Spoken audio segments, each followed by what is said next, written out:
This week we're showing you 3 farm stays we really like, 2 in WA and 1 in Queensland. We stayed at Wooramel Station. It's also known as Wooramel River Retreat. It's 120 kilometres south of Carnarvon.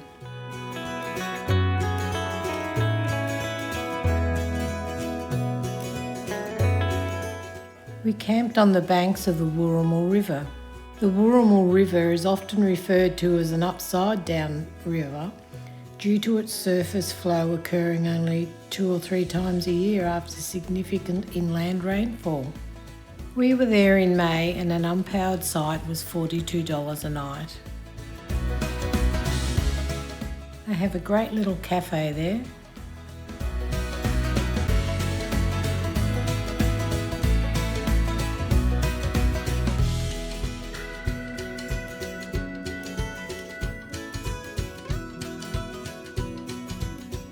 When we were there, we had their smoked beef burger. It was really nice.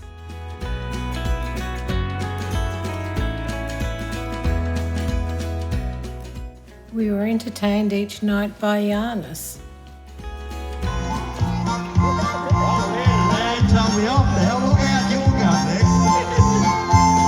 Welcome to Wooramel, guys. It's the only chance I get to kiss me. Oops. I'm not going to bend down. Welcome to Wooramel. It's that orange blossom special. That's Balfour, that seaboard. Whoa, she's off line. The seaboard line. Where are we going? Sydney? Yes. Oh, there we go. She's driving. They're both driving tonight. Boy, oh boy, oh boy, oh boy. Good one.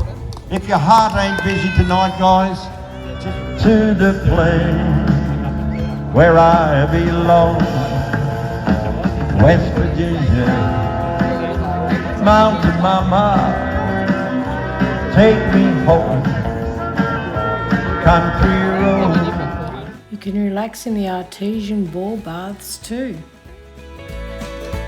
Plenty to see at the station's historic tip. The pastoralists simply chose a section of land not too far from the homestead and dumped everything they no longer needed there. 4 generations of stuff there.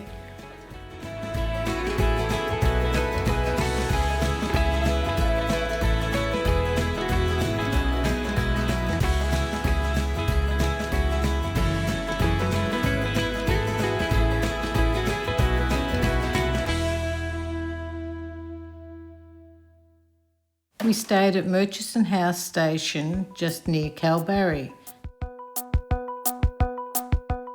It's a 4-kilometre drive into the property on a fairly well-maintained gravel road.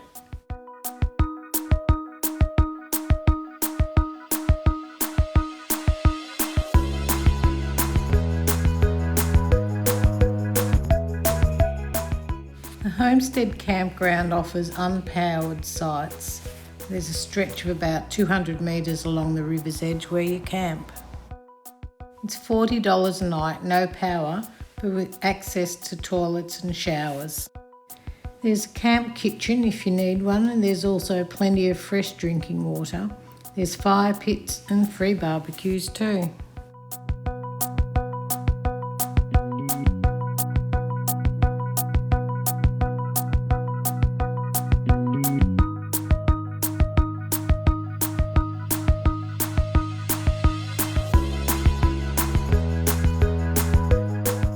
The property was originally established in 1858 by Charles von Bibra. Just entering the shearing shed here, coming up to where all the shearers sheared the sheep.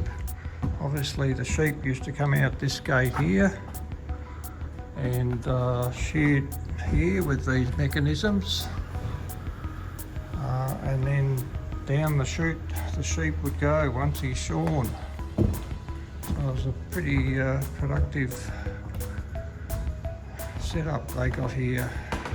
Once the fleece came off the sheep, it was brought over here, graded on the table here, and then taken down to the press here and pressed in to the bales. There's a bale set up at the other end that they've left on display. I've come to this spot on the river where it's widened right out. It looks pretty spectacular. After about 20 minutes walk along the river and then up through the bush and then back down again, this place looks pretty alright. Very enticing for a dip. Look at this. Oh, lovely.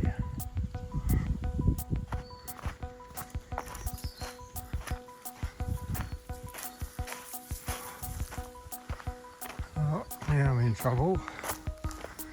A bit of a water hazard here. Good test for the four-wheel drivers.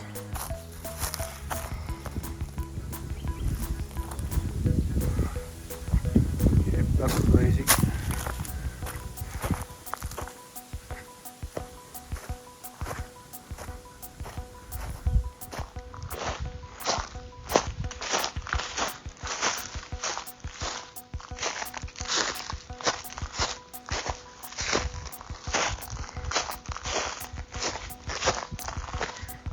There's an obstacle course here. I think this is the path. Feet's going on the sand anyway, just got to keep your eyes open. Never know when a Johnny Blake might jump out, slipping away or whatever. Especially I've got the short pants and the short runners on. Probably not a good idea today. But anyway, we'll just keep our eyes open and we'll be all good.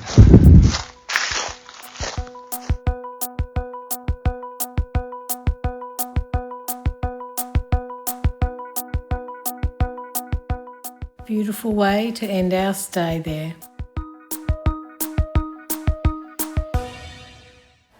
Burdekin Cane Farm Stay. What a gem this one is. We absolutely loved it here. It's run by Lynn and Greg Miller. It's just over an hour's drive down from Townsville. Check it out on Wiki Camps. You need to call Greg on a mobile number that's listed there to make your booking. There are 14 sites there with power and water.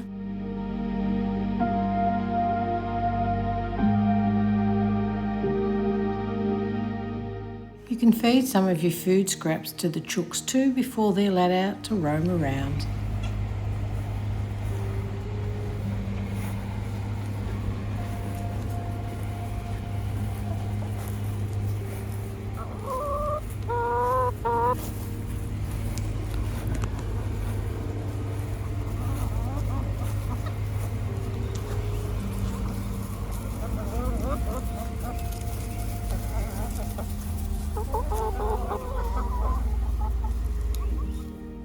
You can even pick up some fruit and veggies there too.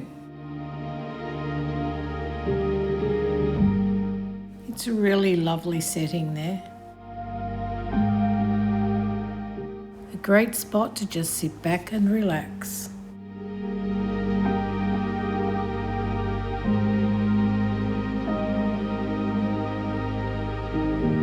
They're always up for a chat around the campfire every night, which is always fun. It's a great way to learn more about the area and the life on the farm. You met man up here, he was 6'4", box out, it's a great yard argument about him. I mean, he argued, but he argued. You will right.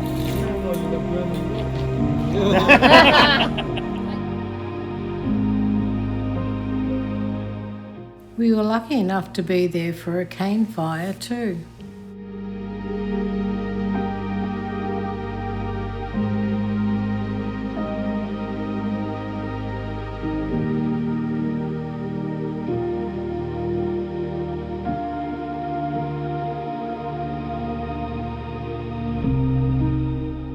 It was a spectacular sight. You could hear the crackling of the fire and you could smell the sugarcane burning. It's just amazing.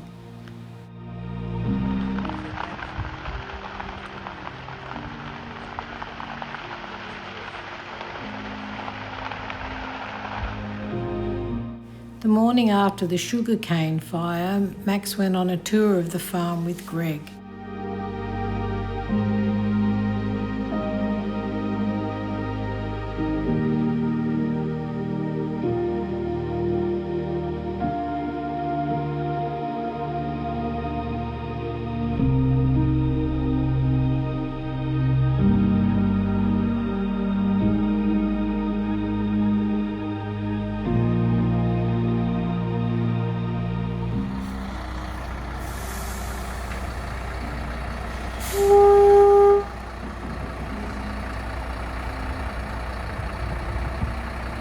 Gone for a walk down to watch the train deliver all the empty crates ready for the day's harvest. And then the truck coming in, loading 2 crates, and then he's going out to meet the sugarcane harvester in the field.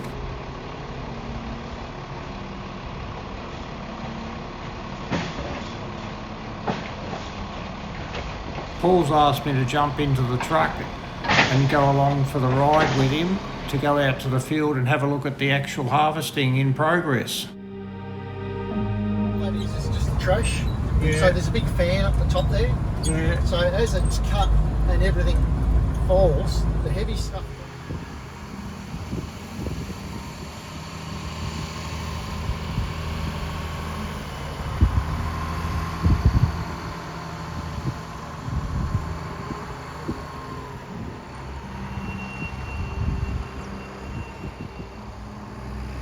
The truck returns with the full cages, reverses into position and delivers them onto the railway line.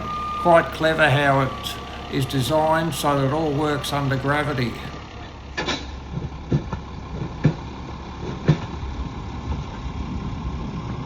The Burdekin Cane Farm Stay was one of our favourites as we learnt so much about the growing and harvesting of the sugarcane.